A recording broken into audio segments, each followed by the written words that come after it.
The following production is part of the We Be Geeks podcast collective.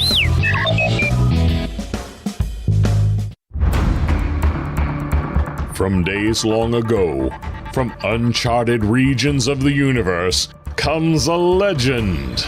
The dream that came through a million years, that lived on through all the tears. It came here, the Fandom Nexus. Fabulous secret powers were revealed to our host as he plugged in his microphone.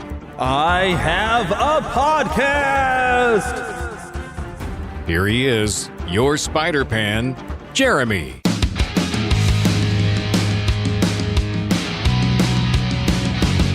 We're back!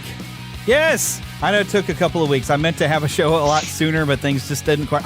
I can explain why things did not work out for us, and we didn't have a show when we intended to have a show, but but it's coming. And you know what? You're all probably going to see my show notes up on screen.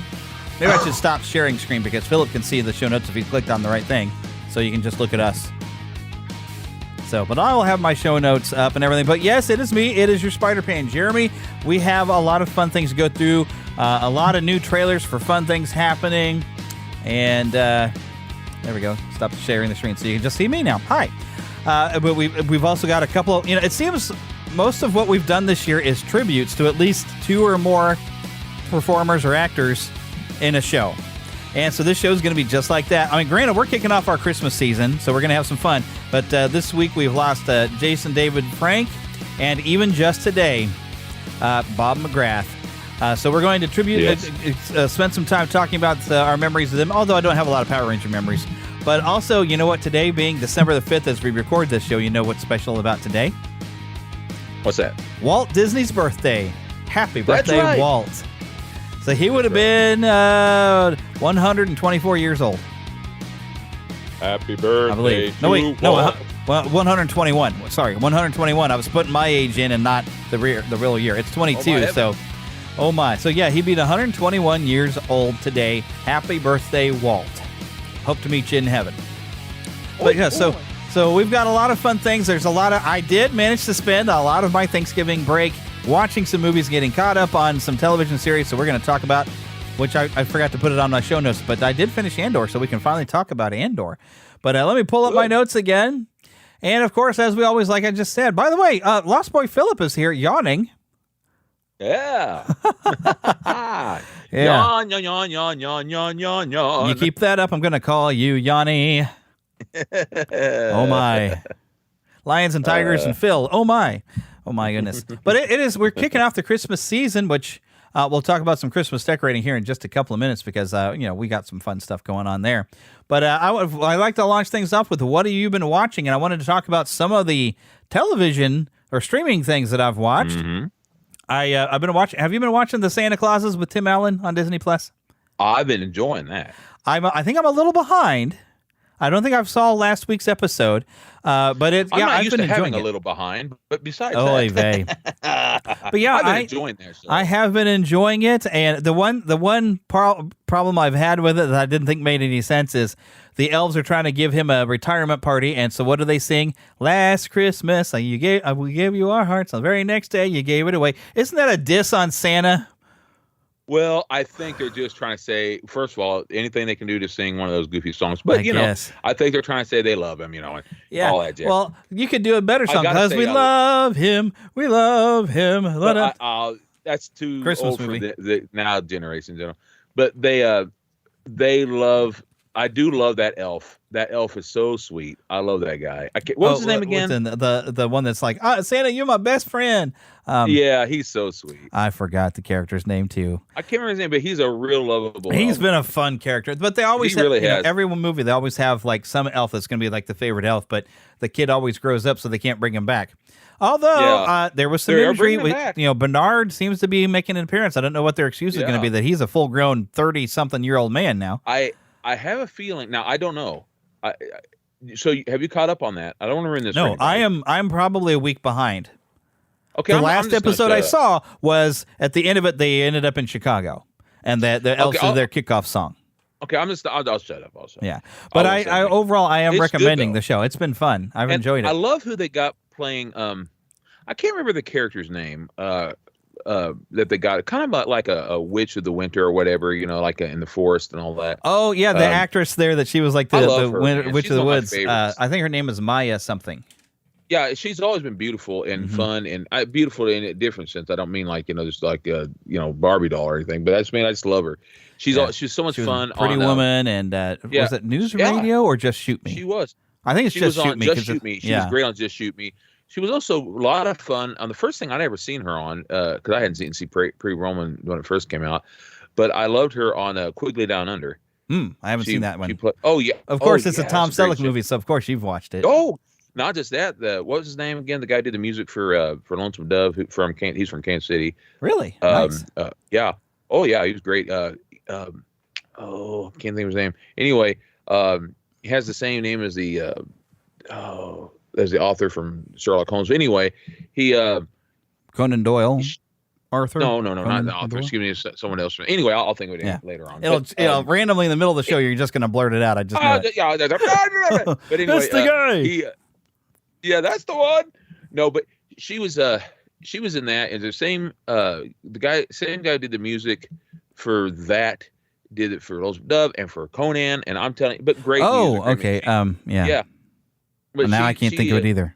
Yeah, me either. She did great in that film. She plays one who's kind of crazy because her husband had died and she lost her child and all. She's a great actress. She really is. But it's nice to see. I'm hoping we're going to see more of her character. Like there's going to be some more story coming on. So, but I don't know. I know she was in the last episode. She showed up again, okay. And I figured I liked how Santa's coat is kind of alive. Remind me of Doctor Strange's. Yeah. It kind of was that way a little bit originally, I think too. It had that little bit of magic to it when he put it on. I've enjoyed it so far. Yeah. It's been good. Been a lot of fun. It's been good. So far, I've not been let down yet at all this year by all the stuff I've looked forward to. I've really enjoyed. There might be a few things in some of the things I look forward to, but as far as a whole, I've enjoyed them so far, and everything so far. Second thing I got caught up on Disney Plus. There's a couple of different shows, but Andor. We finally got a finale for Andor. Oh wow! Yes. And that was one. It was a slow burn, but once we started building that tension and building the tension, then it exploded like a reactor. And whoa! Yeah. It was, to me, it was like a Yule log that it takes a long time, but once you get there. Woo! What you did, except it was a Yule log that at the end had firecracker in it. Oh yeah, it did. Woo! That got really good, and I'm looking forward to seeing it a little because I feel like we're just getting started with the adventures of Cassian Andor as a rebel spy. So I'm looking forward to another season. I love the character because when it first started, I said, "This doesn't seem like the same character that we knew." But it'd been a while since I watched the movie. Yeah. But he had to grow into him it. And all the. Yeah, that's what I liked was that we just didn't get the writing was so well done. We just didn't get the same guy. We saw him as a jerk, really. I guess he shouldn't say jerk, but he was very just self-interested a little bit. Yeah, other than he wanted to find his sister, Well, and you can't really blame him that he didn't want to be pushed into this war he couldn't really do anything about. You think about it, people don't want to a lot of times get involved with battles and stuff you can't win in our world. Yeah, but this is not a world on a planet or in a country. This is universal. Yeah, what galactic can you do? At least. You can't do. Yeah, there's nothing you can do. You're up a creek. And I loved how basically he was forced into it. So you're like, okay, heck with it. I've got no choice anyway. But by the end, he got to. I don't think it's like. It seemed like in the beginning, everybody knows, well, the Empire, I don't really like this Empire, but there's nothing I can really do about it. But by the end, he'd seen just how nasty the Empire was for his time when he was arrested for no good reason, sent to a prison where he was meant to work until he died. He got to see how nasty the Empire really was, and so he was like, no, I've got to fight this. I love that. Because they try to make it in some of the films like, well, it's just a different way than what other people want. No, it was their way or our death way. And I love that in that prison scene. I hope I'm not ruining it for anyone, but we want to be careful. But but in the prison, at first people are like, well, we're just going to work our way and keep the peace or whatever. And then finally, it was like, we'll just serve out our sentence. Yeah, and that the whole thing was all a facade. The cake is a lie. That's the best way to say it. Yeah, it was a facade. You do what we say and you can go your way. Nope, that was all of a menagerie. It was. Is it? Mirage. You're not going to get anything. Mirage. A menagerie is a completely different thing. Okay, never mind. Sorry. That's a collection of animals, but a mirage. It was an illusion. Yeah. It was a lie. From the pit of the pit of the dark side. That's right. It was what was the word? The scene I'm thinking of right now. It's people. Soylent Green is people. That's right. Soylent Green is people. How to Serve Man. It's a cookbook. It's a cookbook. You know that's supposed to be this year, right? Soylent Green. A remake? Oh no, the year it takes place. Yeah, it's supposed to be this year. Oh wow. Well, Soylent 2022 was supposed to be a really good year for some other stuff. I was like that. Yes. I can't remember what they were supposed to be. Oh, well, heck, this is the year that I think George Jetson was supposed to have been born too. And well, my car still ain't flying. Elon, buddy, come on, man. Where's that flying car? Buddy. Come on, help us Make out. that flying car. I want an Orbity. At least Astro. Yeah, a talking dog. I want a talking dog. I love you, Rory. Rory. Yeah, Rory. So yes, that's definitely a recommendation, and something I can't talk about too much because yes, this movie does have an R rating. But I did finally, and I realized I've seen all of Planes, Trains, and Automobiles, but I hadn't seen it all at one time, and also I saw the regular cut and not the TV cleaned up version, which I can see how it got an R rating, but due to two scenes. Yeah. The cab ride, because there is some, well, I mean, it's a picture on the wall, but it's some nudity. And then the scene when Steve Martin's character finally gets into the airport and every other word is an F-bomb. That's a great scene, though. That's a great scene, not because of that, but it's a great scene because I think, now I'm not talking about the thing with the scenes, although you really don't see it unless you're really looking, and that I mean. But you can if you have a big screen TV. I never could up until the last year. Yeah, you get big enough scene, you're like, oh, hey, there's some naked people on the cab. Oh, my goodness, yeah. But it makes the cab just really that much creepier. But yeah, I don't want to spend too much time on an R-rated movie, though. No. And then, but that scene, if you're growing up, I do recommend watching it, by the way. Yeah. When he loses it in the airport, I think we've all been in that moment where we've lost it. Not and as we say in church, we got in the flesh. We got in the flesh, yes. We've all said, "You're blanking airline. Stinking now. Yeah. Right stinking now." We've all went right stinking now, all right? Well, do you have your rental agreement? No. Yes. Well, then you're blanked. Yeah. You're up a creek. You're up a creek, yes.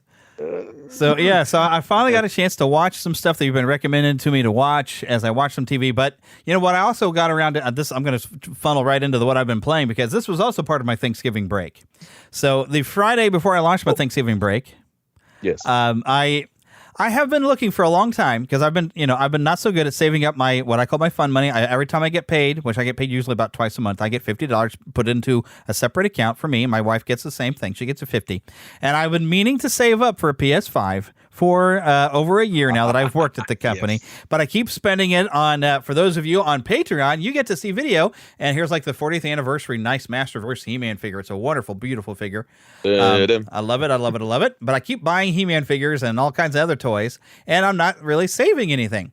So, but I thought if I force my hand and where I have to make a payment, then I do have to pay that $50 in. So I realized I had enough room on my Nebraska Furniture Mart to purchase one, but Nebraska Furniture Mart never had just a console with a disc drive that I wanted a disc so I could put my PS4 games and all that other stuff on it. With one controller is all I needed. They never had it, but then I went there to look I figured, well, we're getting close to Black Friday. You'd think they'd have something in stock. Maybe I'll just look. And I realized they had the God of War Ragnarok edition, which I wasn't that interested in God of War Ragnarok, but I'm going to probably wind up playing it now because I went and got it. And now I have to make sure every month I got to make my credit card payment on my Nebraska Furniture Mart card. But I finally have a PS5, spent a weekend getting all of my PS4 stuff in there, getting an extra drive attached to hold PS4 games so I can put PS5 games on there, getting any free upgrades to my PS4 games to get the PS5 editions. And now, the funny part of it is, I was so proud of myself for having beaten the Spider-Man and gotten a platinum on that Spider-Man PS4 game that now that I got the PS5 remastered edition, because I did go ahead and I bought the Miles Morales, so I have a disc copy so I could get the free full upgrade and own an upgrade. They came up with 2 extra trophies for me that I have to earn to re-get my platinum. So, oh darn, I get to play Spider-Man again. Oh, sorry, I was being ornery, but that is funny. It's like even what Heather said when I was telling this to Heather. She's like, "Oh darn, you mean you have to play a Spider-Man game?" Yeah, I know, poor me. But the funny thing is, I've been intending. I bought digitally because of Black Friday sale, the Lego Star Wars Skywalker Saga. And I haven't played it yet because I've been waiting to play it with you, buddy, because you got to play this with me. I heard it was really good. I do want to play it. We're going to have a ball, and we're going to stream it. Seth, I don't know what his Neverland name would be, except for maybe Captain Seth, being a pirate. He's the Sethro. Sethro, he's the Captain Sethro. That's always been his nickname. That's him. He's definitely a pirate type. But that being said, he's been playing it and he loves it. Yeah. He said it's, to him, one of the most fun, and this is saying a lot for a Lego game, but according to him, he said he didn't expect to be all that great because he said he likes Lego games, but he says it's the best Lego game he's played, and he said it's one of his favorite Star Wars games. Now, coming from him, he loves the Star Wars games. Yes, there's a lot of good ones. He talked me into. Now, folks, I don't buy a whole lot of games. Mm-hmm. I buy a few here and there, mostly the wrestling games. He talked me into buying a whole bunch of games that were on sale on Black Fridays and such. A whole bunch, including the Force. What was it called? Jedi Fallen Order. I believe you picked that one up, didn't you? Yeah, that's it. I did. With your numbness though in your left hand, you're gonna have a struggle with that one because that is a very challenging game. But it's very cool. That's right. The numbness in my left hand comes from brain issues, from surgeries and stuff, and seizures and all. It's okay though. I'm going to try my best. Yeah, I'm going to try. I've also got some Grand Theft Auto. I'm not into all that. I'm a pastor, but I enjoy. I'll be honest. When I'm stressed out, it's kind of fun to go just riding go and around. Beat people up. Yeah, beat people up, and better do that than in real life. And I've also got what is the Disney one I got again? Dreamscapes. Yep. Dreamscape. Which I'm waiting for January when it's going to be free. Yeah, I won't get all the add-ons, but I can play it. So, and let's see, there's another one that's dealing with roller coaster something. I think I have it on Steam. Roller Coaster Tycoon or not Tycoon. I think I know which one you're. My brother-in-law talked me into that because he's been enjoying that, and that's been fun so far. I'm not good at it at all, but it's fun. And then I got a couple others because my nephews are nuts about Call of Duty, so I got some of that. And did you get the new one? A couple of, because it wasn't on sale. But I'm nuts about treating my nephews to have fun. So every time they come over, they play it, and they've had fun. Also, like I said, I'm not really a gamer much, but I enjoy playing it with them, and so I let them shoot me with it. And then the other one I got. Quite a few others, but I got all the Batman because it was really cheap. Yeah. We're talking $7 for all of those. If you have the full PlayStation Plus expanded account, you could actually play the Batman games for free. Yeah, I probably could have. Yeah. But the fact to be told is, there's something about when I started him up, hearing that voice now, knowing that he's gone. Yeah, with Kevin Conroy, which we did last episode. Yeah. I love that guy. You know that. Yeah. I just love him. I've actually, because he passed away, I played through Arkham Asylum, and I just started up Arkham City today. I still haven't gotten around to playing actual PS5 games here. I'm still playing PS4 stuff. No, well, I mean, I did go through, and I wanted to see what Resident Evil 2, the remake of that, looked like on PS5, so I did go through that. But I really haven't done a lot with the PS5 editions of things. I did play some more of the Stanley Parable, but just because, all the trophies are not unlocked anymore, so I got to go unlocking some things and unlock all the new endings and stuff. So, shame. I'm getting a chance to just kind of replay a few things. Although I got a lot of PS4 games I never got around to, and a lot of them I did get a free upgrade to PS5, and I did finally. For the Final Fantasy VII remake, where they made the intermission thing for what they call the intergrade, whatever, but the intermission storyline where it's Yuffie, which I've never been a fan of Yuffie because in the original Final Fantasy VII, when you meet her, she eventually steals all your materia and runs away, and you got to go chase her down. So Yuffie is a character? Yes, Yuffie is a character. Okay. She is a ninja from Wutai. And they came up with an entire storyline that goes on during some of the events during the Final Fantasy VII remake. And so you play through those events. So I finally got a chance to play that and see a special secret ending. I do plan on putting some of that footage on there. I did not get all of my game footage of the entire thing. I don't really want to spoil anything on that one. But I plan on putting some of that up on YouTube. I think I've got some of it, but I haven't put it all up on our Neverland official gaming channel, YouTube channel. That's also where Philip and I eventually are going to try to live stream playing the Skywalker Saga Lego game. I almost fell for it in another game. I almost fell for it because I'm a fan of the original Conan movie, Conan the Barbarian. Oh, and you wanted that multiplayer online, Conan Exiles. I almost fell for it. Now, our friend Seth, our Captain Sethro, he luckily told me, he goes, whoa. He goes, I know what you're after. He goes, you're thinking of Schwarzenegger and the music that you love so much. He goes, but that's not That's not what you're going to get. Yeah. He goes, it's not it, man. He goes, it's not what you're going to be receiving. He goes, you're going to be receiving, you don't even get to be Conan, he said. You're going to go be one of the guys out there, and he goes, don't waste your money. You're going to play in the world of Conan, which if that's what you want, then that's exactly what you get the game, and that's what you're going to get. Yeah. So, and it's sort of like, the DC Universe game. You're not going to get to play a DC character, but you will get to interact with them. Yeah. And stuff like that, so. Which, that does remind me, the Christian Nerds Unite podcast, he got a chance to try a preliminary RPG that's a new Marvel game that's still, I think they're still testing it. It's not a video game, it's a tabletop RPG. But there's a character creation going on that. So if you're interested in that, such a thing, go listen. Christian Nerds Unite, he did a playthrough for a few episodes. He had to step away for his wife's health for a while, but he's coming back. And I think at some point he's going to try to play and try to do the character creation and see how that works as well. Yeah. But they're still testing it. He's got a friend of his that's developing with I can't remember if he said what company it was that they're developing this new Marvel game, but it's coming. And I just remember the name of the guy. Basil Polidoris, isn't it? It's Basil Polidoris. Yes. Basil Polidoris. It came to me, too. It came to me, my own. Basil Polidoris, and he's the one who did the music to Conan and Lonesome Dove and all this stuff. And he's from Kansas City. Yes, he's awesome. He's born from Kansas City, Missouri. Nice. He went to school with a lot of great dudes, including the director Conan, who's also, they went to school with Steven Spielberg and all those other guys down there, Lucas and all of them. Yeah. Great stuff. Well, I'm going to keep things rolling. I got a few other things I want to bring up. I've got to share some funny stories and then some bad stories. Yes. And I've got in my notes, it just says cat antics. Throughout the course of going around and coming up to Thanksgiving, at one point, and those of you that follow me on Facebook, you might, I don't know. I've already shared this, but I was up here working because I work from home on a couple of days of the week. I hear something go clunk. And I was in the restroom, so I was like, well, I can't really do anything about it, but I better go see what happened and see if the cats are hurt or something. Well, I go down there. One of the cats had gotten on top of our kitchen table, knocked down some pumpkin snickerdoodle cookies. And it popped open when it hit the ground, and they had been licking and chewing on them and everything and just eating these cookies and ruined them. And so I was like, okay, one of these cats has figured out how to get up on top of the table and likes to knock stuff down. But I don't know exactly which one, but I have my suspicions because it didn't happen until we got this kitten.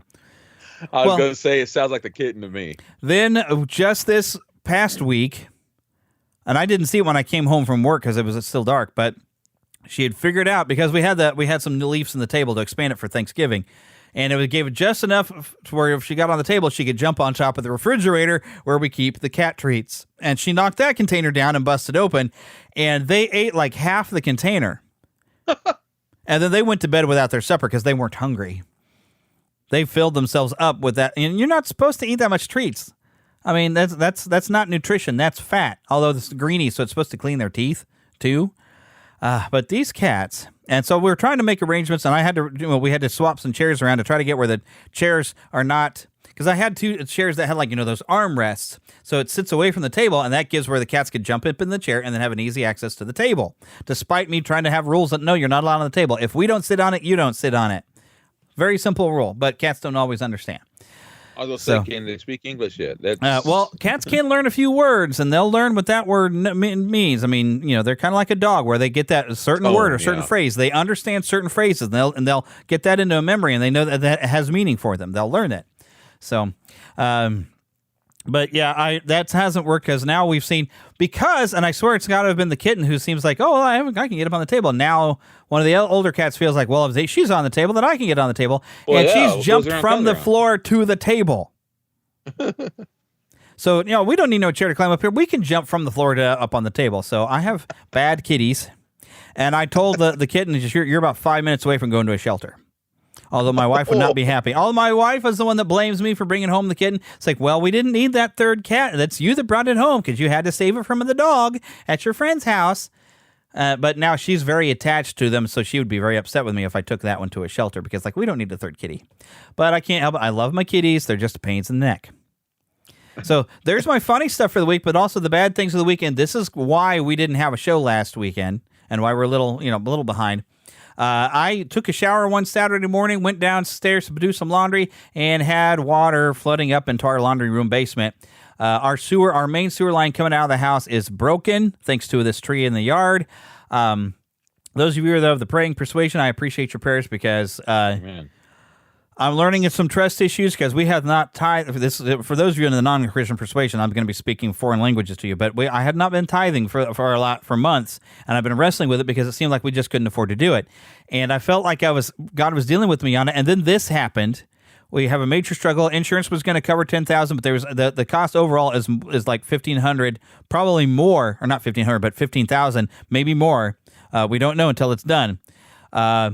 But I did manage to get a new loan from my credit union and get rid of an old loan and stack the loans together and all this stuff. So it's going to manage to be paid for, but we need to pray that I'm able to make this payment of the new loan and that the cost of this does not go over the cost of what we have now set aside from the insurance company and this loan.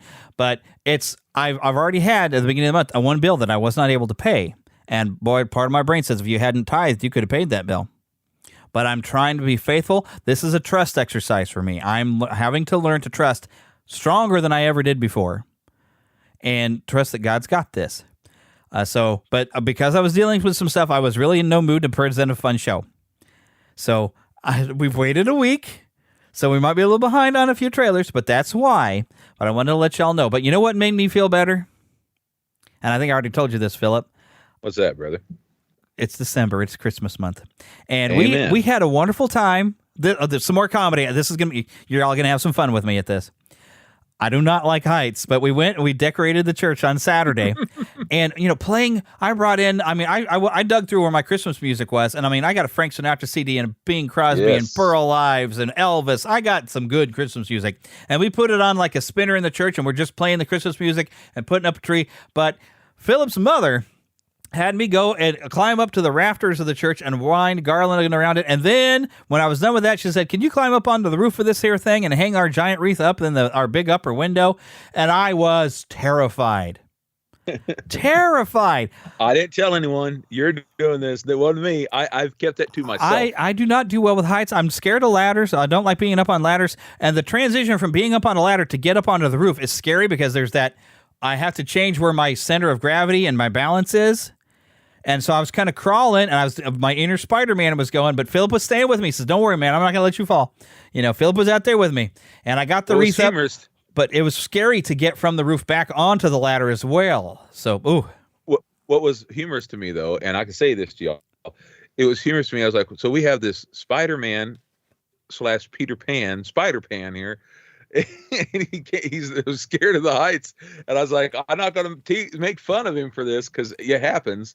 But I thought, this is funny to me in the sense I didn't laugh, but I was like, this is funny looking to me because if the people were there with me on the show, I could say it now, seeing how you open up. Yeah. I was thinking, there's some giggling going on because we got Spider-Pan here. I'm scared he's going to fall. I wish my pixie dust was real and not fantasy, though. You remember the Hook, the movie Hook? Not being in the slingshot would make me very happy.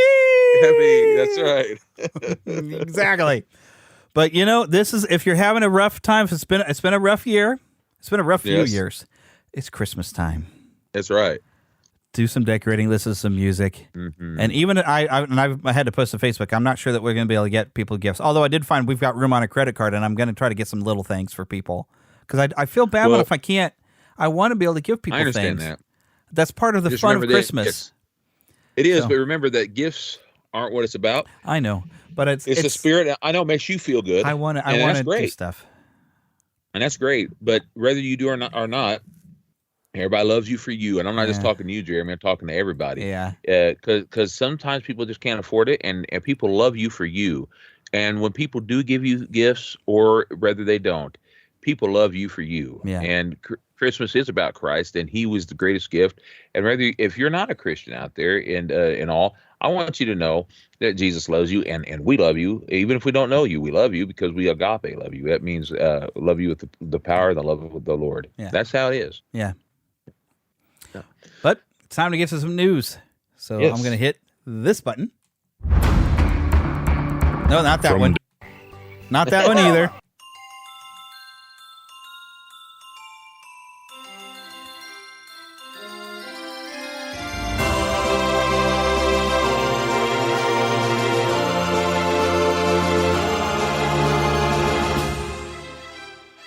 spanning the Disney and geek universe to bring you the best in comics, toys, movies, and entertainment.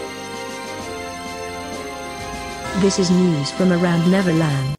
Okay, the most important piece of news that I need to tell y'all. Oops, I shouldn't have clicked that link. That's my RSS feed. I am in the process of changing my podcast host. I've been with Libsyn for guess what? This is the beginning of our 10th season. Yes. So I've been with them for like 9 years, nearly. I mean, I didn't start out with Libsyn, but Paul of the Window to the Magic helped me get on Libsyn back then because I needed more bandwidth because I had I started getting listeners, so I needed to be able to expand on that. But I've got another guy, James Kennison, which he's been on the show before of That Story Show, has pointed me towards Red Circle because I've noticed, I tell everybody that, hey, if I'm going to have ads in the show, if you don't want to hear the ads, then become a Patreon supporter and you can get your own RSS feed where you will not have any ads. Plus, you'll get to see video occasionally of us doing the show with special guests. Right now, I'm recording video of us recording this episode, which will be up on Patreon. So you'd like a video version. There's fun reasons to come and be a Patreon supporter, and it does help me pay and cover the cost of the show. But he told me about Red Circle, and Red Circle actually has a cheaper plan that I can be on that's cost less than what I was paying at Libsyn, and I can put ads back in that they'll supply ads. Hopefully I have a little bit of choice on the ads because That Story Show, I heard an ad on his show and it was in Spanish, and I'm like, I can't understand it. I don't know what they're trying to sell me, but I will be putting some ads into this show. And if you do not want to hear those ads, come become a Patreon supporter, and that way you're still helping me out. But otherwise, listen to the ads and appreciate the fact that I have ads, and the ads will help me to fund and pay for the show. So I'll give you that there. But please, within the next few weeks, or during this month, the Libsyn feed will go away. Hopefully everything's switching you already over to this Red Circle feed, but you may have to go and search the feed down again and make sure you're using an RSS feed for that says Red Circle. I am going to be updating the website, neverlandpodcast.com, to have an RSS feed sending you the feed from Red Circle. I will get that updated pretty quickly. The ads will begin in January because that's when I'm going to pay for my first month. Right now, I'm on there for free. And I figure I would do that for the transition because I've already paid Libsyn for the month and I don't have to pay twice. But this is going to save me some money going over there, and plus also bring some income in to help pay for the show by having some ads in the show. So very, very important. Make sure by the end of the month you are still subscribed. You may have to search for us again, but I will provide the RSS feed on the website by the end of the month, okay? But it's very, very important. I let you know that. Something else is very, very important. I got to let you know. So if you happen to be near the Kansas City area, or you just like to travel for conventions and whatnot, March 17th through the 19th, 2023, at Planet Comic-Con Kansas City, William Shatner will be here. Yes. And when I was looking at the website, because I'm making some plans to have a couple of panels there, we're going to do some Disney panels, some vintage Disney panels about Walt himself. So I'm planning on that. I'm confirming with Kay Mellons from Marceline at the museum up there if she wants to come down and help me with one. And also, Marceline. Giancarlo Esposito, who I mainly know for being in the Mandalorian series. He was a villain in the first season. I don't remember that he survived far into the second season. If you even survived the first season. But he is such a great actor.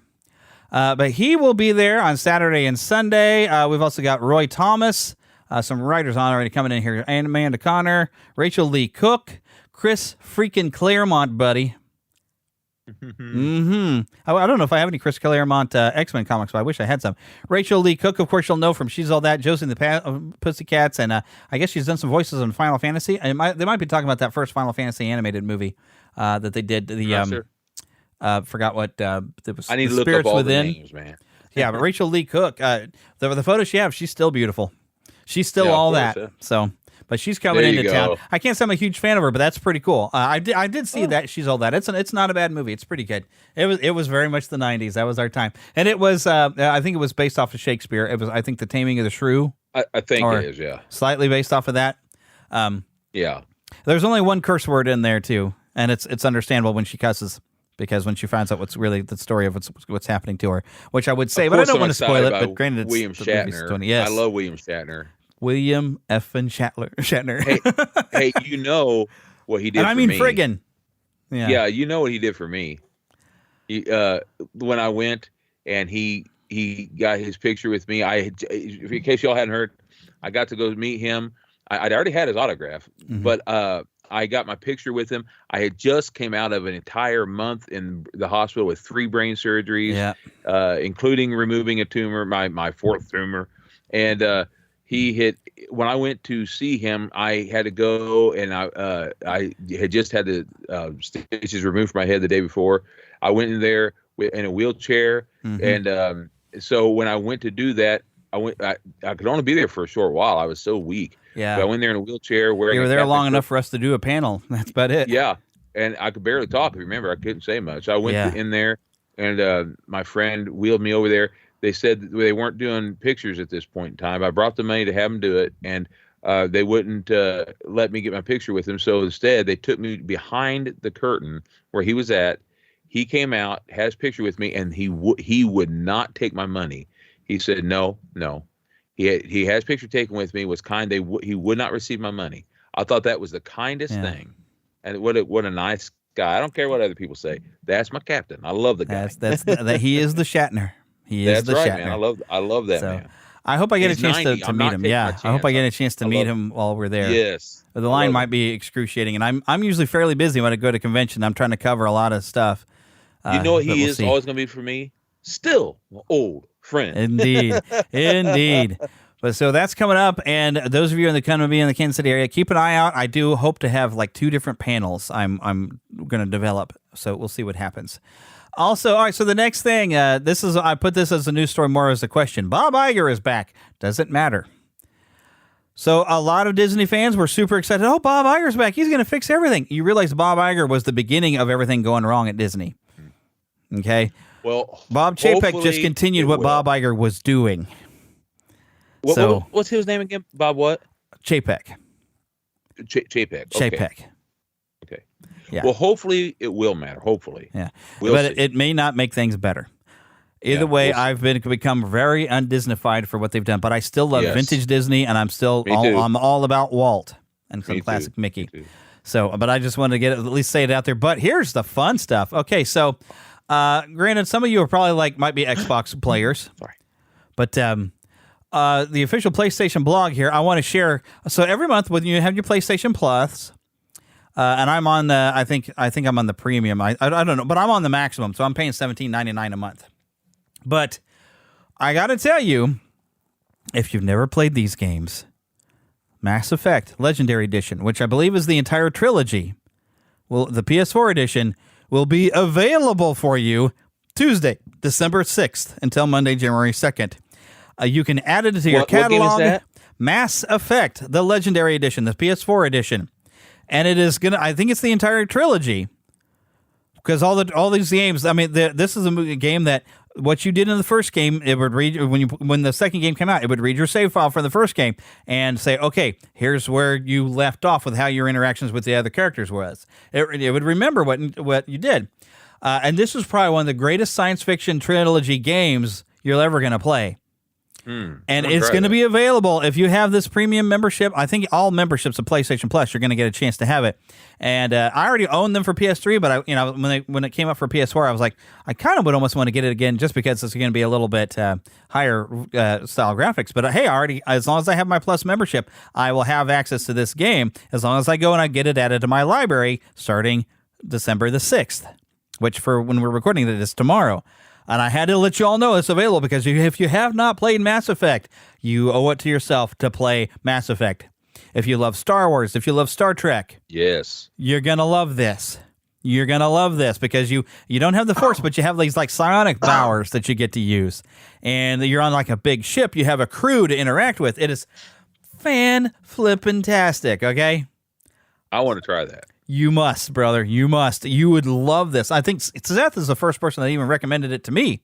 Really? Yeah. Yes, back when it came out, it's like, oh, this Mass Effect, you got to get it. It's so good. I remember him talking about it. Yeah. I remember him saying that if you being the Star Trek and Star Wars, he told me, I remember it now. Oh, yeah. He said you'd really like it. Yeah. Oh, yes. Tomorrow, buddy, go get it. Yeah, I may have to try that. Because the thing is you all know, I've said, I have brain effects. That should be the name of a new game, brain effects. Brain effects. But I have brain effects, so I have to be careful with games. That's why I don't play as many games as I would like to. I just can't. Plus, I'm busy, But I would. Games are fun to escape. Sometimes it's just fun. Yeah, that's what I do with movies and stuff too. Really, just get away from the world. But that it would be fun to kind of be the captain for a while. That's why I enjoy. That's why I collect a lot of things I collect. I have a collection. Jeremy, I don't know if you got to see it yet. With some of my Star Trek toys and things I have, I was able to collect. Someone makes 3D. What we call is 3D, like a 3D printed type of thing. Yeah, they 3D printed. I already had the captain's chair from the action figure and all.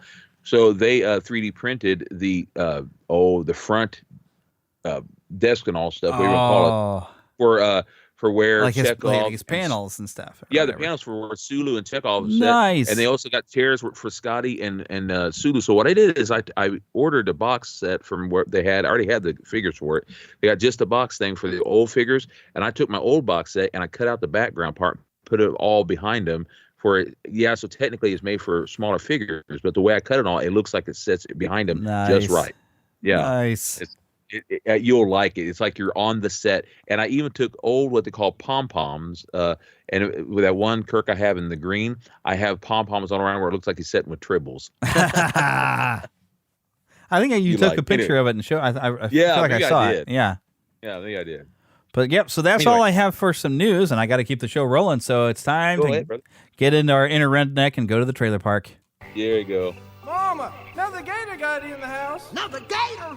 Give me that sugar. Come here. Get him, Mom. Get that gator. The Neverland Trailer Park. All righty, so first, Transformers: Rise of the Beast. I didn't even know this was coming.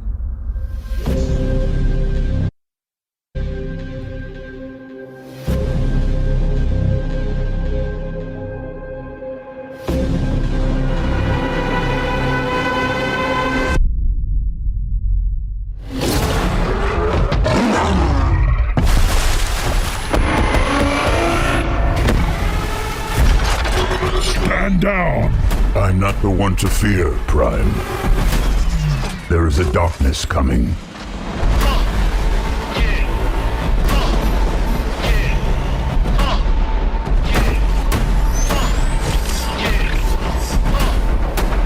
It was all a dream.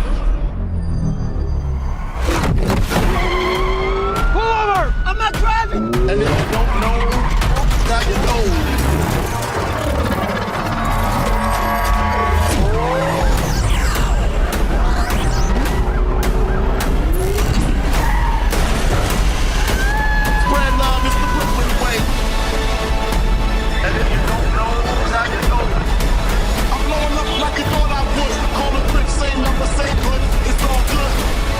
Of all the threats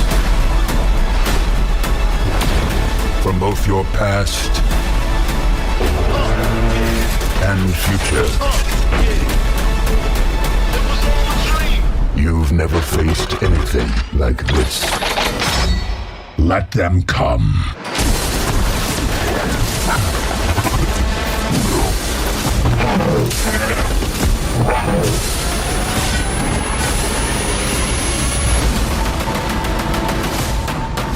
And if you don't know, now you know.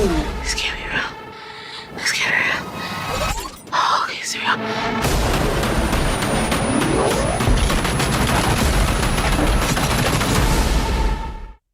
Coming June 8th. Let me read some description here for you. It says, returning to the action and spectacle that captured moviegoers around the world, Transformers: Rise of the Beast will take audiences on a 90s globe-trotting adventure with the Autobots and introduce a whole new breed of Transformer, the Maximals, to the existing battle on Earth between Autobots and Decepticons. Directed by Stephen Caple Jr. and starring Anthony Ramos and Dominic Fishback, the film arrives in cinemas June 8th, 2023. So this seems to follow more after the Bumblebee film. Which I enjoyed that more than the others, honestly. That was actually Don't get me better. wrong, I enjoyed the first one, but after that first one, I didn't like. I'm talking about the one in was it 2007? That very first Transformers movie, which I think part of that was just, it was like, hey, cool, Transformers. Yeah, but after that, it got, in my opinion, raunchy, and it did. It got away from the family fun, in my opinion. And what I liked about Bumblebee is that we got to see the characters look like we remembered them from the 80s. Yeah. And they're continuing that. And we get to see even Jazz in his Porsche form.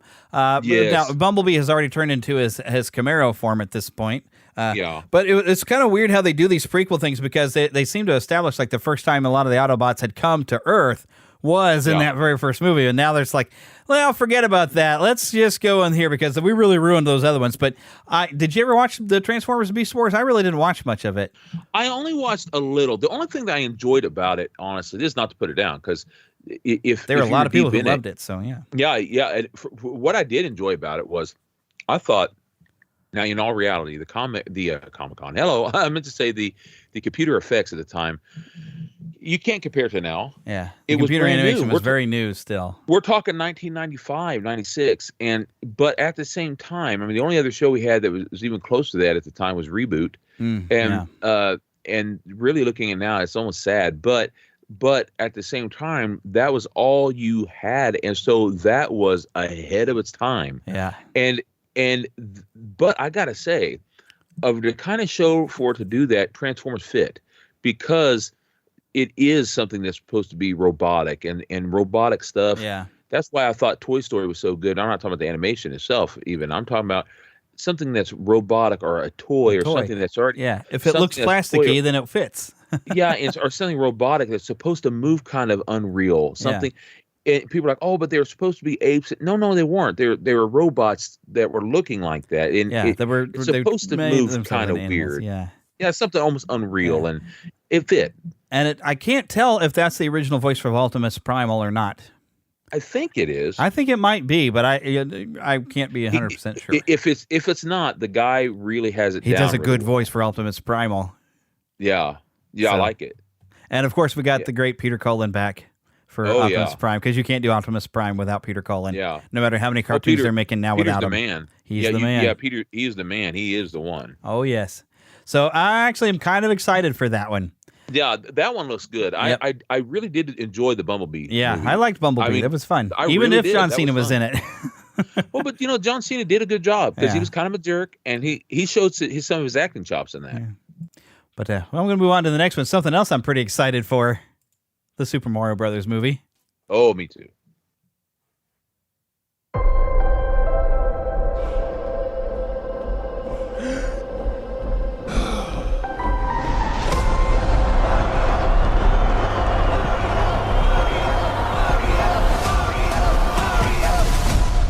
All right.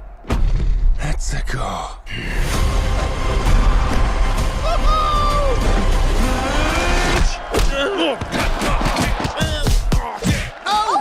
Okay. Not sure if you know who I am, but I'm about to rule the world. Wow, yay. But there's one problem. There's a human, has a mustache just like you. Do you think I know every human being with a mustache wearing an identical outfit with a hat with the letter of his first name on it? Because I don't. Bowser is coming. Together, we are going to stop that monster. How? Look at us. We're adorable. I got this. No problem. Yes! Come on, Mario! Our big adventure begins now! Ah! Get it off! Get it off! Get it off!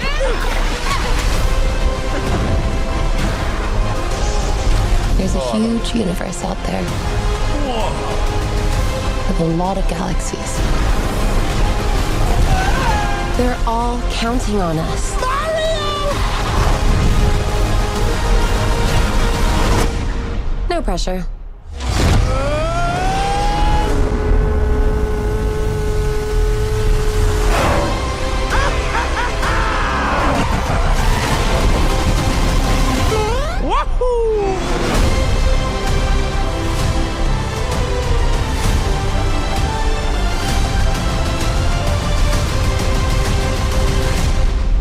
April from Illumination Entertainment.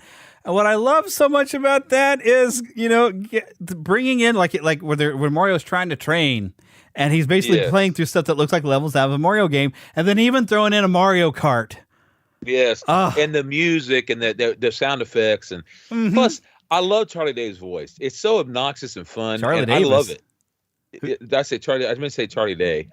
Who's Charlie Day? Charlie Day. He's from Always Sunny in Philadelphia. And who's he playing? Do you know? He's Luigi. Oh, okay. Yeah, nice. That's why he's like he has a. See, some people have almost a cartoony voice anyway.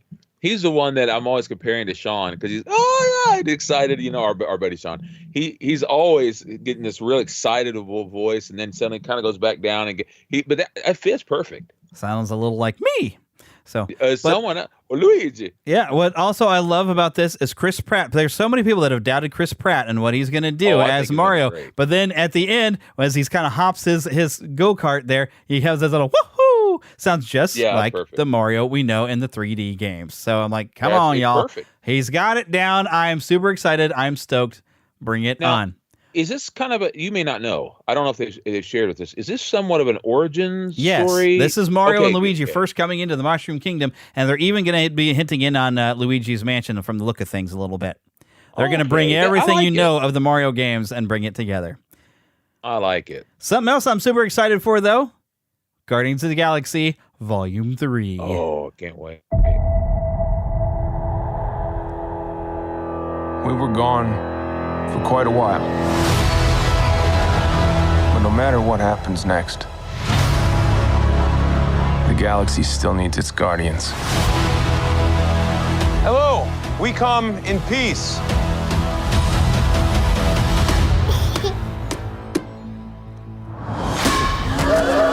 Come on, Drax. Seriously, dude? No! Ow!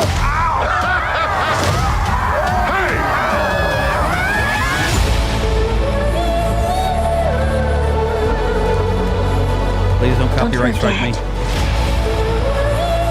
Where we came from.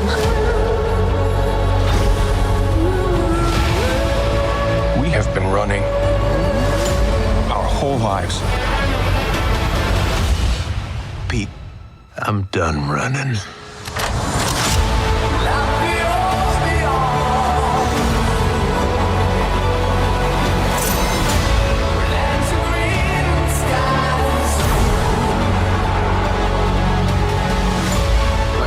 We'll all fly away together. One last time. Into the forever and beautiful sky.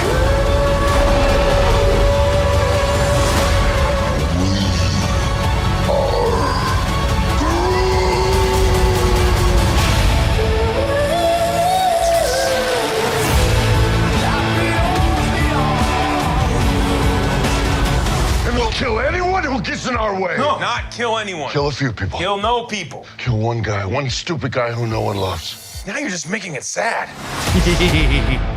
May 5th, 2023. Can't wait. The fun thing is, like, normally we have like these 70s or 80s classic rock songs, and now we've got a 90s rock song being used in there, which I hope to be, I don't get a copyright strike for that song being kind of used fairly heavily in there. But, oh my goodness, We only got one look at Adam Warlock, and it's the actor who kind of not quite the Joker in the Gotham series. Also, he's in the speaking of the Jedi. Wow, the Star Wars. And we were just talking about that game. That's not him.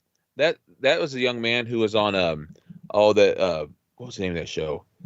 No, he used to be a dorky dude. Okay. Dorky. I think I can think the other actor. They look very similar, but yeah. They do. Okay, I think I know who you're talking about. But the thing is, people are like, oh, he's a dork. He was on that movie where I hate to use this filthy reference, but he got bit by a spider in that movie or whatever it was, and he got swollen down there. And but what happened, he ended up later on becoming buff when he played a Viking in this show. I watched it on Netflix. He's part of it.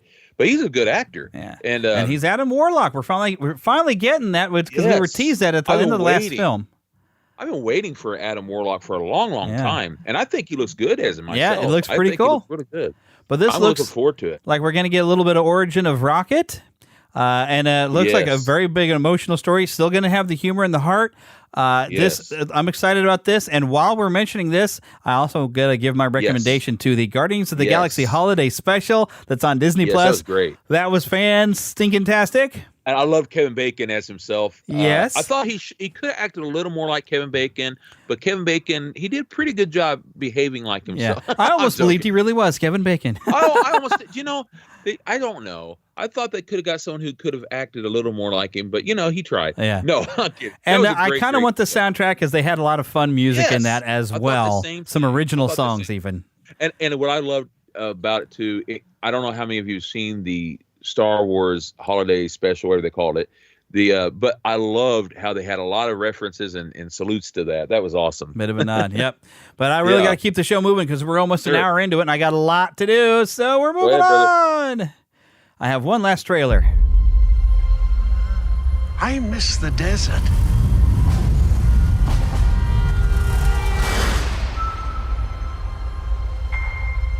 I miss the sea.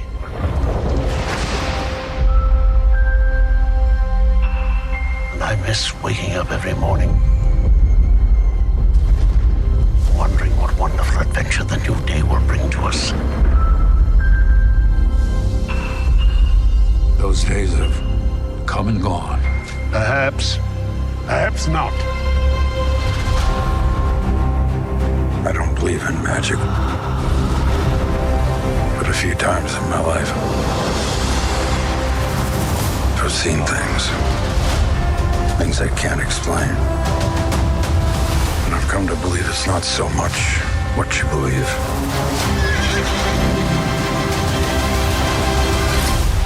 It's how hard you believe it.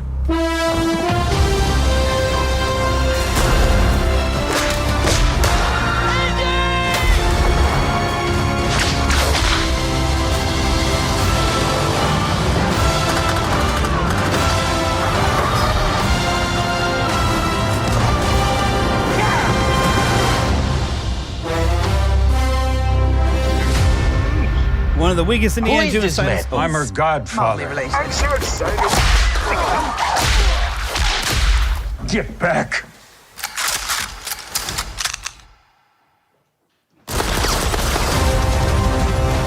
June 30th, Indiana Jones and the Dial of Destiny. Dial of Destiny. Yeah, kind of a weak title. Now, I like the title. I'm used to it already, but let me read this. But we're not done. Go ahead, Harrison Ford returns as the legendary hero archaeologist in the highly anticipated fifth installment of the iconic Indiana Jones franchise, which is directed by James Mangold, known as Ford versus Ferrari and the Logan.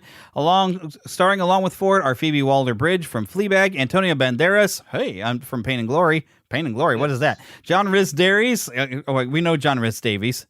Shawnette Renee Wilson of Black Panther, Thomas Kretschmann from Das Boot, Toby Jones from Jurassic World Fallen Kingdom. I think a lot of other stuff too, Toby Jones. Yes. Boyd Holbrook also from Logan, Oliver Richters from Black Widow, Ethan Isidore from Mortel, and Mads Mikkelsen, Fantastic Beasts: The Secret of Dumbledore. Mads Mikkelsen, so much stuff, really.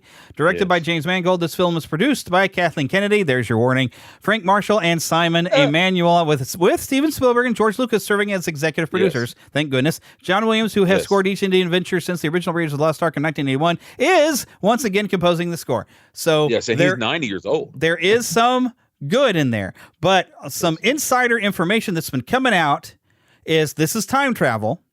And what's going to happen is the bad people are going to be time traveling, going back and messing things up. Indy will go back in time, and in the end, his younger self, which so far they're still working on the computer animation to put in the younger face, and so some of the shots are not quite there.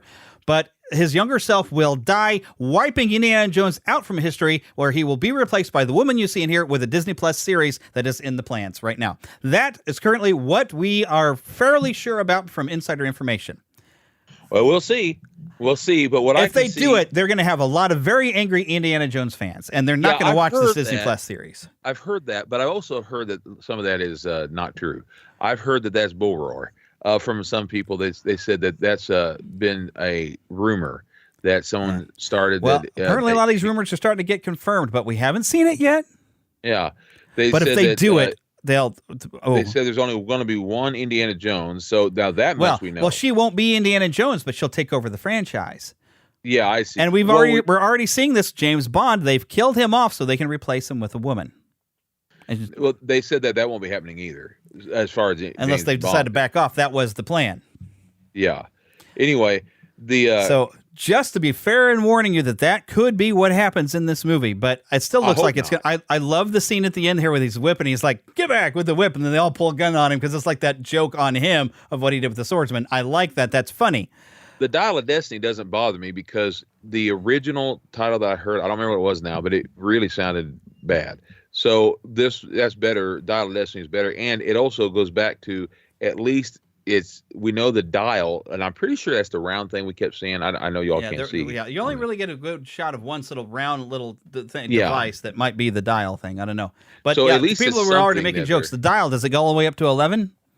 Oh, yeah. I haven't seen the jokes already. To 11. Yeah, I hope the movie goes to 11. It better. Well, and I don't trust Disney with the Lucasfilm franchise. Well, hopefully they have burned us with 3 Star Wars sequels, burned with a recent series that I will not name. I'm not going to mention it. But we've been burned a lot. But at the same time, we have gotten stuff like Andor. But that's more of Jon Favreau and Dave Filoni's work of what The Mandalorian and some of the good stuff has been through Star Wars. But stuff that usually Kathleen Kennedy's got her name on has been, not grand, yeah. However, so there's a big potential they are going to completely screw this up. It could. We'll see. I try to give everything a chance, and sometimes I'm disappointed, sometimes I'm not, but we'll see. Yeah. I might not go opening day. I may wait to see some reviews to find out if they really have wrecked it. I'm going because, the truth be told, I can't be more disappointed than I was with the last one, and that has Spielberg. I could be, because that one has those moments of fun. The only problem I really have with that one is Shia LaBeouf and the fact that it was aliens that didn't seem to fit with Indiana Jones. The rest of it really was still fun and enjoyable, I thought. The effects were horrible, too. They leaned too much on the computer instead of the practical effects that we loved from the original movies. Lucas. Yeah. I mean, I'm sorry. One of Lucas's biggest problems, he doesn't listen to his own... his own words. The special effects for that story, yeah. But you had a lot of great actors. I mean, John Hurt was in that last one. There's a lot of good ones in this one too. A lot of good actors. We already we just had a list of some of them I'm not familiar with, but some really great ones. And and I can't remember his name, Jeremy. The guy who was on the Harry Potter movie as the teacher, and he was in the last Indiana Jones movie. He's John coming Hurt. back again. He's not a teacher in the Harry Potter movies. He's the Wanda maker. No, not John Hurt. He was in the last movie. Yeah, he was a teacher though. Nope. In one of the movies, he was a teacher, and not in the Harry Potter ones. Maybe some other movies, but he was also in Hellboy as Professor Broom. Okay. He's passed away, but he was in at least 2 Harry Potter films because he's the one. He was Ollivander. Ollivander. Okay. Yeah. Yeah. Okay. Maybe that's what I'm thinking of. Yeah, that's right. But we got to keep the show moving, so I'm going to move things right along by hitting this button. Want to see a movie? Yeah. Any good? It was bad? I'm fuzzy on the whole good-bad thing. My eyeballs could have been sucked from their sockets. I like it a lot. The best movie ever made. A Fandom Nexus movie review. Okay, we got 3 movies, man, and some of this, I didn't get to watch one of them. I had meant to, but I just haven't gotten around to it. I kind of want to watch the first one, but it's a lot of sequels. First one I got on my list is The Christmas Story Christmas, which was not a disappointment. I love it. I didn't love it as much as the classic, but it was fun. Oh, it never will, yeah. It'll never live up to, but Christmas Story Christmas was, thank goodness, good, clean, wholesome fun. Absolutely. My big mistake, now I've already seen a lot of the other tries attempts at a sequel. Story, well, and they weren't good. Some of them were okay as far as being connected, and at least they had the original guys. At least Gene Shepard did write those. Yeah, but I got to tell you, this one was really good. Yeah, really good, and it was fun, and at least it connected and had everybody was original except for the lady. Yeah, except for Mom, but she's still great. Yeah. Oh, of course. What's her name? Dang it. She plays on What About Bob and so Airplane, many other shows. And other films. But anyway, the show, everyone else was original, and they did a good so nice job. To see them all. It did a good job, and it connected to things, even the loss of a loved one and other things, and I won't go into all that, except to say that don't want to spoil anything. Really brought it. Well, the great thing that I love about it too was, it's even like your loved ones are still with you when they're not with you in a way. Especially and that I Christmas. love. Yeah. Especially Christmas. That's necessary. And it was very similar. Like I noticed, it seemed like some of the story was lifted a little bit out of National Lampoon's Christmas Vacation, where you got Clark Griswold, who's trying to make the perfect Christmas. He wants a great, good old-fashioned Christmas, and that's really what Ralphie's trying to do, because he's trying to save Christmas. Because as his mother tells them, I don't want your children to remember this as the year that Grandpa died a week before Christmas. That was a really great thing. That brought it to the heart. And realizing, and it's funny because you see Ralphie trying so hard, but it's the stuff he doesn't try to do that works. Kind of like Groundhog Day. It's when he's not trying that something natural and real happens. Except for when he's trying to be a better person, but so it was a lot of so hard sometimes.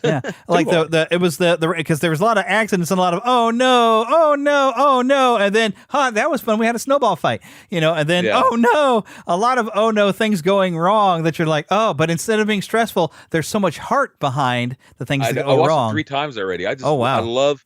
There's just so much. The truth is, a lot of times I did that when I was trying to go to sleep and I couldn't, because it relaxed me. It's so relaxing to see them again. And they even got the guy to play his brother come back, and that was nice. It was good to see him, because it's almost like a family reunion in a way. People you've grown up with, you know what I mean? Yeah. And it was great we finally get to see what's the name of the neighbors? Help me, my brain is golly, the Bumpkuses. The Bumpkuses. Yes. We get to see one of the kids of the Bumpkuses, and of course the Hound, because the son of a gun, we'll call it son of a gun. Son of a gun Bumpkuses. You get to see one of the Hounds, and that's fun. The Bumpkuses. And they adopted Ralphie instead of his old man. But that's the truth. When you do lose a loved one, as you know, I've lost my father. And a lot of times I find myself taking up the mantle in a sense. And now so does my brothers. Yeah. They take up his mantle. My sister did too. My sisters, we have our fathers with us and our mothers, and we try to take up the mantle to keep spreading that joy. I tried to do that for my mom. Others do that for their kids, and all. We try to help keep that cheer going and be that part of them is still going, and so I understand it. It makes sense, and they are with us in a way. And there's definitely a very predictable subplot going on. That you kind of know where it's going, and you see it at the beginning. It's like, oh, okay, it's when this happens, he's going to be able to this. And one thing that's definitely different, though, I mean, the first one, what makes the original one so much fun is everything's from a child's point of view. Yes. And that's what makes it part of the fun. And I thought, well, are they really going to be able to do that this time? Because we're going to still go from Ralphie's point of view. But we got the movie as grown up, with those of us that kind of grew up with the movie being around. Now we can look at things from that grown up point of view. I thought that was smart. And it still worked. It's not it's not the same type of humor as from the child's point of view, but still getting to look at everything as an adult and appreciate Christmas as an adult, and the time we could spend with our families was great. And I even love the fact that, did you realize when you looked that was the same Santa and the same 2 elves working at Higbee's? When I looked at him, I was like, oh! And then when they even at the what I love is during the credits they showed pictures of the from the old movie and the new one to show comparisons how they did similar things, and you could tell there was the same actors playing Santa and the 2 elves. I had no idea. Yeah, which I didn't look it up, but when I looked at them, I said, oh my gosh, it's them. I know I did, because they didn't look the same to me, so that's why I just they're older, but you could see it in the eyes and the face. I was like, oh, they even got them back. So it was just a really nice. It was almost like a tribute to the original film in a lot of ways. So it was worth watching. And yet it gave us what we wanted. You know, it was great to see fan service. To see Flick and what's his name, Schwartz, or what's Schwartz? Schwartz? Schwartz, Vengeance, and like they've been at it this whole time, wanting to hurt each other. It's so much fun. Yes, I just loved it. I love seeing that. All right, but we got to move on to the next movie because I got to keep the show rolling. We're already over an hour. So Disenchanted, I didn't get a chance to watch. I kind of want to watch the first one first before I watch the second one. Yeah, but you watched it. I would if I was you, because you were super excited. Oh, yeah, I love that first movie so much. And this one was good, too. Now, it's almost like with every movie. I'll always like the first one better. But I would really like to have the soundtrack to this one. Because now, again, I like the first one better. You like the music better. But it was good.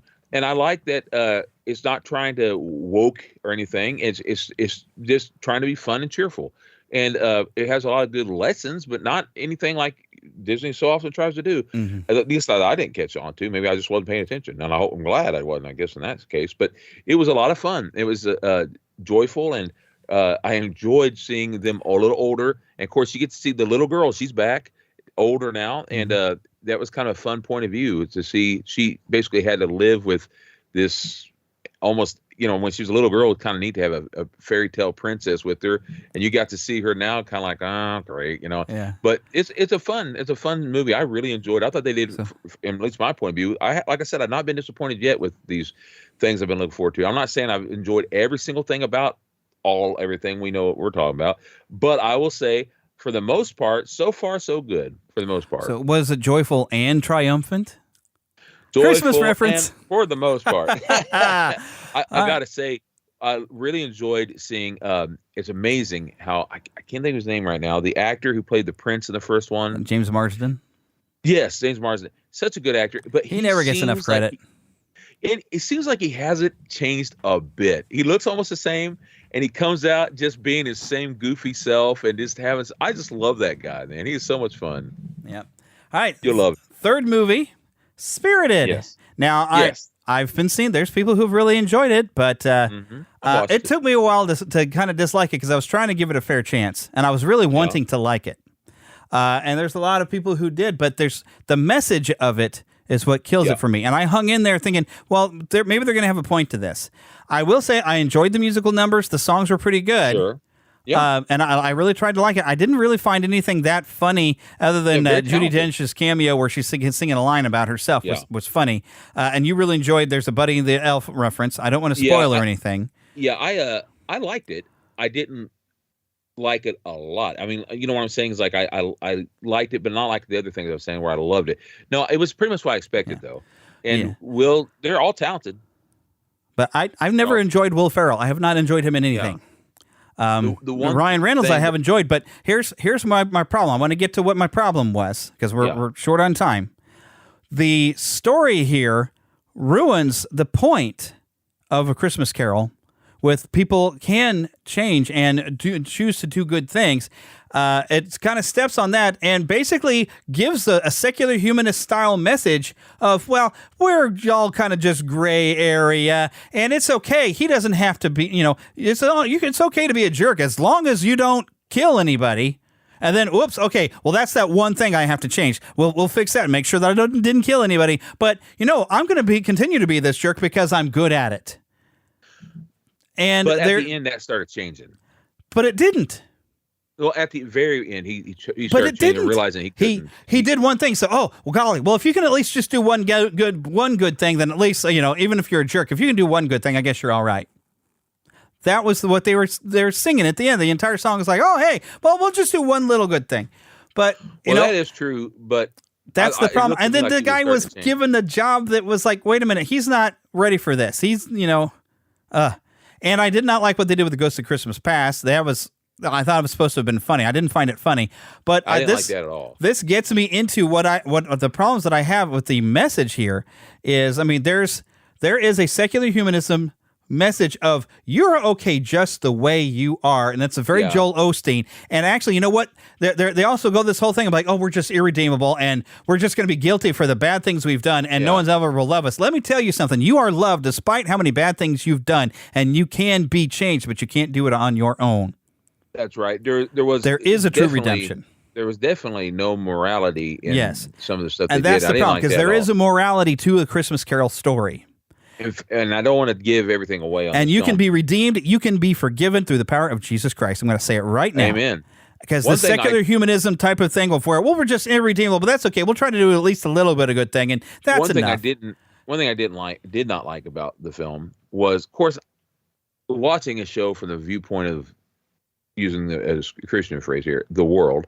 One thing I don't like about that is I don't expect morality, what they may think is morality, but they're going to say things that are vulgar, and I expect it. I don't like it. I don't appreciate it. I'm just saying. But that being said,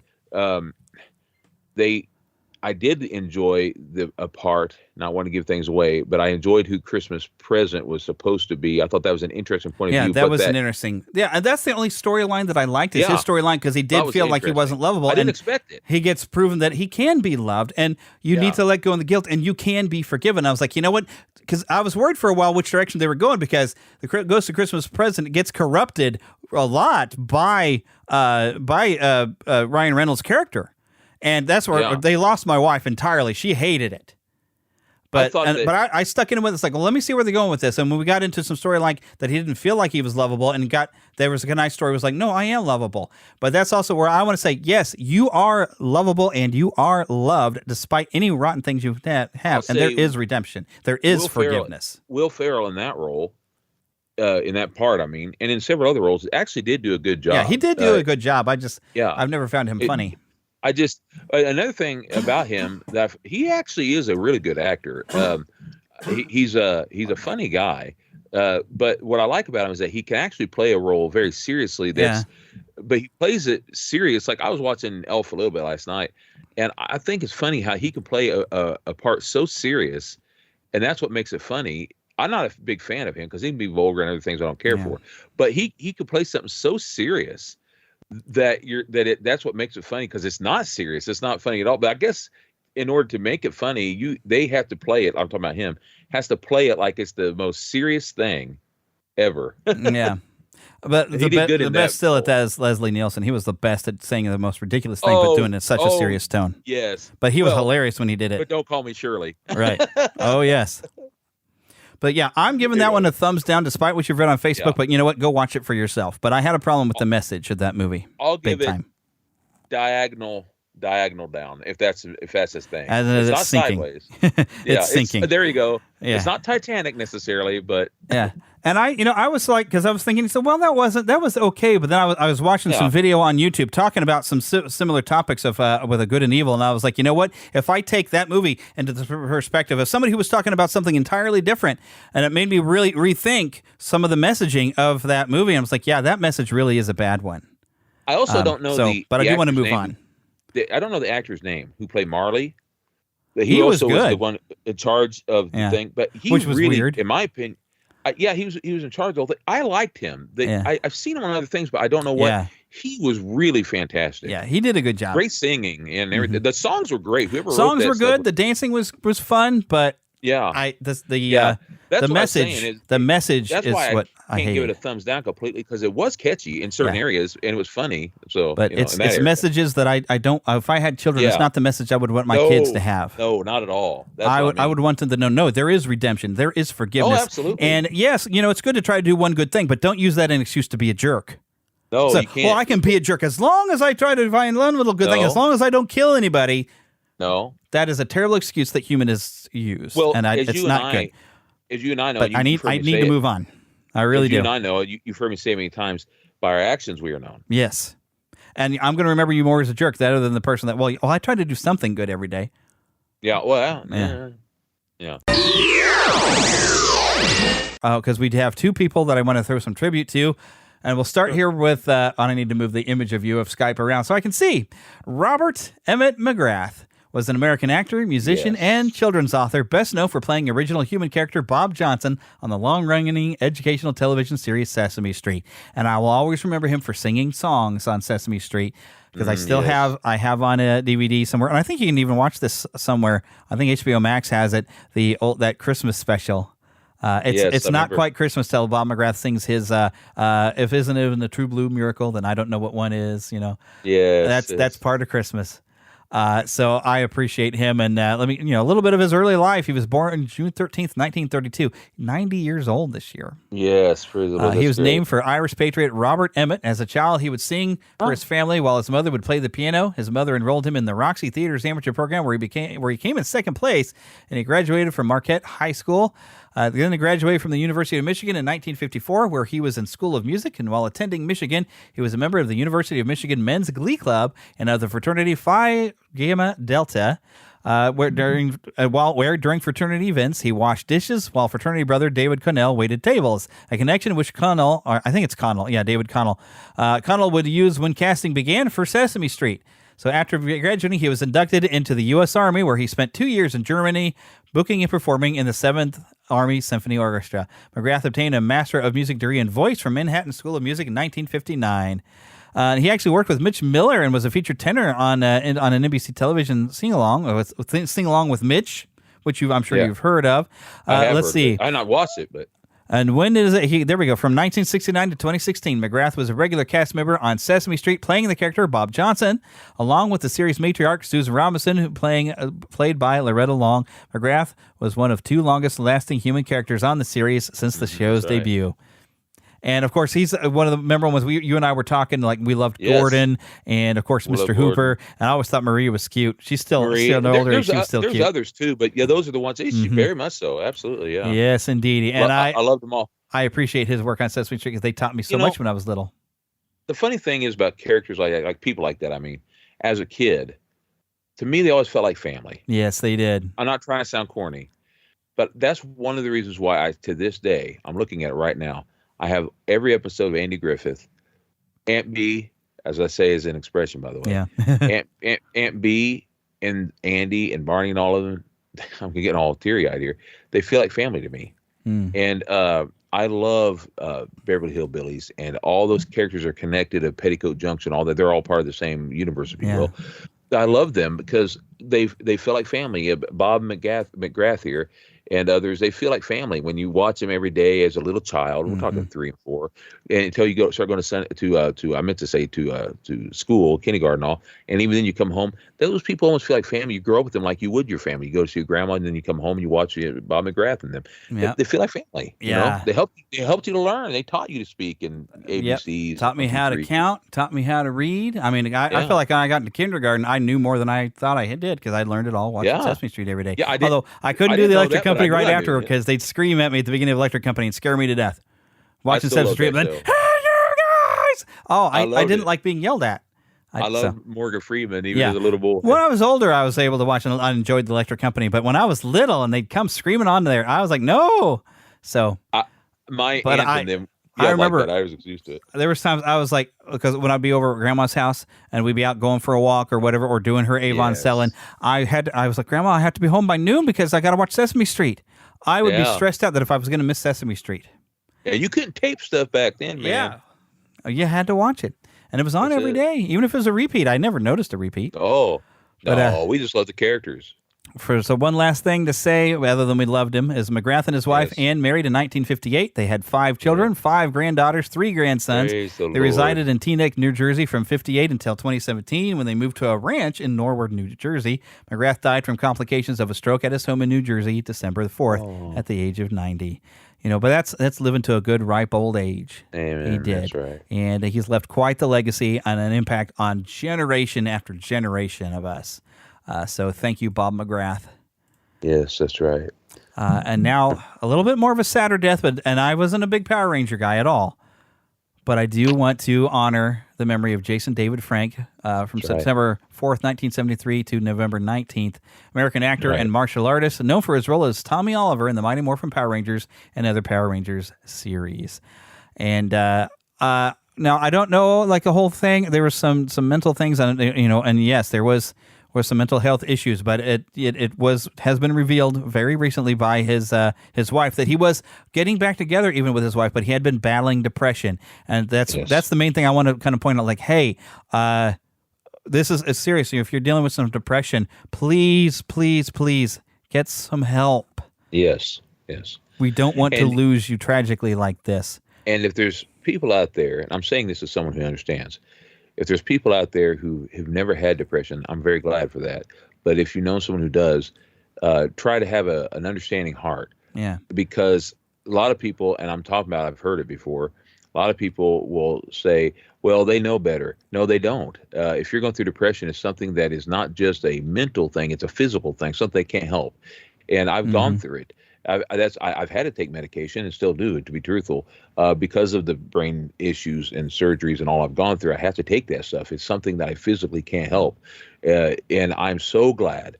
Now, the sad thing is the first one I was on made me gain weight. I don't take that now. But this stuff that you have to be saved by this. And the Lord has strengthened me and helped me to realize that I'm here. God has me here for a reason. He loves me, and he loves you too.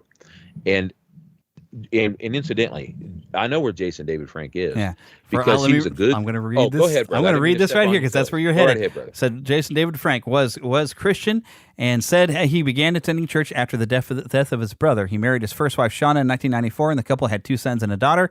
They divorced in 2001, and in 2003, he married his second wife, Tammy, and the couple had 1 daughter. In 2022, Tammy filed for divorce. At the time of his death, they had begun to reconcile. But yes, that's the important thing. He was a Christian and began going to church after the death of his brother, and that makes all the difference. But this also, yes, even though you are a Christian, and we even preached about joy this week. Yes, depression can still happen to a Christian, and you can't control. It is a chemical thing in your brain that and even James Kennison, who's been on this show before of that story show, struggles with depression, and my wife even deals with depression.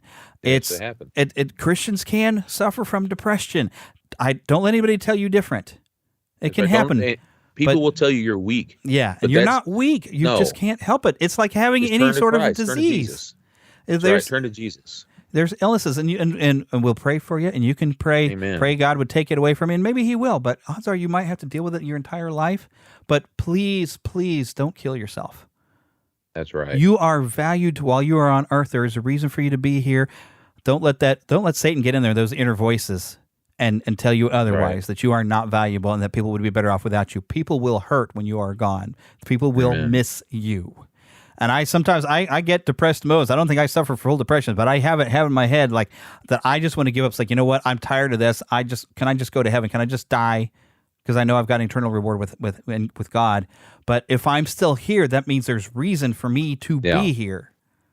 It's something that I have to remind myself of. There's times, hey, I've thought it before, and look, I may have said it before. At one point, now keep in mind, I had just come out of brain surgery, and all of this, and then I had someone in my life who didn't want me anymore. All these horrible things being said. So I thought, well, if no one else wants me, why do I want to be here? But praise the Lord helped me and used others to help me, and I seeked help right away. Got things right in my life, and got all my medication corrected and everything else. And I promised God then I will never, ever, ever, ever do that ever. And I got things right, and I'm fine, and I'm here. And I had to remember something: I'll never go against God's will, not intentionally. Never go against God's will. And if God has me here, that means it's His will for me to be here. So I will never try to step in front of God's will ever. Mm-hmm. Him first. Then others, and you. That means Jesus others you. That brings joy. Jesus others you. There you go. Amen. And that's why your life is important, because the impact you're having on other people. Sometimes you never know the impact you have on other people. Amen. But when you get to heaven, I look forward to sitting on God's lap and have Him show me my life through His eyes. And you'll say, "Oh, now so that's why that had to be that way." And I'm sure Jason David Frank is seeing that, and I'm sure for a moment he's like, "I'm sorry, I could have done more if I hadn't have done that." But I mean, we understand. God, but he still gets his eternal reward. He's still with Jesus right now. I can't wait. I saw him nice to meet when we went to a Comic-Con once. There he was, and I saw him sitting right. And I waved over at him, and I told him I was a big fan. I didn't go get in line or anything. I didn't have the money for it, to be truthful. But I told him it's a big fan. I was. I'm not saying I was a huge Power Rangers fan. However, for 1 year, the first year, technically, I guess it was the second year, but I was watching it right after he went from being Green Ranger to White Ranger, and when the movie came out, so I had watched it at that point in time, and I was a big fan of his, and also, I can't remember, Amy Jo Johnson or whatever it was. Johnson, yeah. Yeah, I was watching her on a Hallmark movie last night. But anyway, I'm a big fan of those two. That was a great thing. It was fun. Those are fun days. 94, 95, fun days. But he did a lot of things in his life. He even started a Christian group of like mixed martial arts. Yes, he did. But I was kind of hoping he was going to be able to bring that to town someday. I wanted to go and check it out. Because, even though I'm not a Power Ranger fan, I did sit in because I figured I owed it to the fans of the show. And I sat in to hear the guy who was the original Red Ranger. And that guy's pretty awesome. Yeah. He's a pretty awesome guy. And I enjoyed going to his panel. I wanted to go to a panel with Jason David Frank to hear his story as well. In fact, Jason David Frank was the opportunity. Jason David Frank was the Power Ranger the most. He was in there a long time. Yeah. He kept coming back. Wasn't he on movies too, doing different martial art movies and stuff? I could be wrong. He did some stuff with Bat in the Sun, which is a fantastic YouTube channel and fan stuff. they would do a superpowered beatdown where they had stuff like what the White Ranger fought, certain, that kind of Maybe that's thing. what I'm thinking He of. did a lot of stuff, but there is the film Legend of the White Dragon launched on Kickstarter in 2020. Initially, it was going to be a miniseries or a fan film. With the popularity and excitement, it grew into a full feature film. The film includes past Power Rangers performers such as Frank, Jason Font, and Sierra Hanna. Other cast members included Mark Dacascos, Michael Madsen, Andrew Byron Batchelor, and Jenna Frank. The movie wrapped in 2021, is currently in post-production, and set to release in 2023. In view of Frank's death, there has been talk of dedicating the film to his memory. That would be great. But looky there, in the Superpower Beatdown with Bat in the Sun, it says on November 7th, 2013, Frank appeared on Superpower Beatdown as the White Ranger, taking on Scorpion from Mortal Kombat. And I do remember watching that. And because I wasn't a Power Ranger guy and I loved Scorpion in Mortal Kombat, I was rooting for Scorpion. But I think White Ranger did I think win, if I remember. But I think usually they do like two alternates of who would win based on people voting. But there was some film career. Let's see, Legend of the White Dragon, Making Fun, The Story of Funko. He popped up as himself. Power Rangers Legacy Wars, Street Fighter Showdown, Power Rangers. He was an Angel Grove citizen in the 2017 Power Rangers, I guess. Crammed 2, Ho Ching, The Blue Sun, Fall Guy, the Jon Stewart story, the Junior Defenders, Paris Turbo, a Power Rangers movie, and Mighty Morphin Power Rangers, the movie. And it actually has some video game credits here for Power Ranger video games that he, I guess, did some voice. Did some video capture for something called Piper. Very interesting. And actually has at least a few actual MMA fights that he has. They got some of his records. He's got a pretty good win record he had doing some things. He had done stuff like that. Yeah. So he had quite the life. It's sad that he's left us, but he's no longer feeling that depression. Amen. I'll always love him though. Mm-hmm. I will, because he always stood out to me. He's just a real sweet guy, kind guy, loving guy, and I always thought it was great. Yep. All right, but we better wrap this up because we've got an hour and a half, and that's a half hour longer than I try to go. I've been trying to move us forward. We just had so much to cover, though. And I do want to remind everybody, check your feed and make sure you got a good red circle feed because we are switching over. And prepare for some ads next month, unless you, of course, become a Patreon supporter, which I totally invite you if you go to patreon.com/Neverland Podcast. Also, neverlandpodcast.com. I haven't had my membership for a while. I had to shut down my membership, but my podcast reviews, I still have a link there. I think the affiliate link is still good. But I do want to thank Karen Kennedy, Ricky Pope of Christian Nerds Unite, and Darren Wilhite of the Wilhite and Wall Show for their help in creating the introduction that you have at the front of the show. NeverlandPodcast.com, by the way. I will have the RSS feed available there if you need it. Don't forget, you can send us an email, podcast@neverlandpodcast.com. Find us on Twitter at NeverlandPcast and Facebook at Neverland Podcast. We have both a group and a fan page. And you know what? On our website, you can even join the Neverlanders. Get yourself a good Lost Boy or Pixie name. Why do we have Pixies? Because girls are too clever and they don't get lost. Pick you a nickname. We haven't had any new Neverlanders in a long time. And once again, because I'm going to read it off my list, donate through patreon.com/Neverland Podcast. Help cover the cost of this show. And you know what, Phil? What's that? Get lost in an adventure!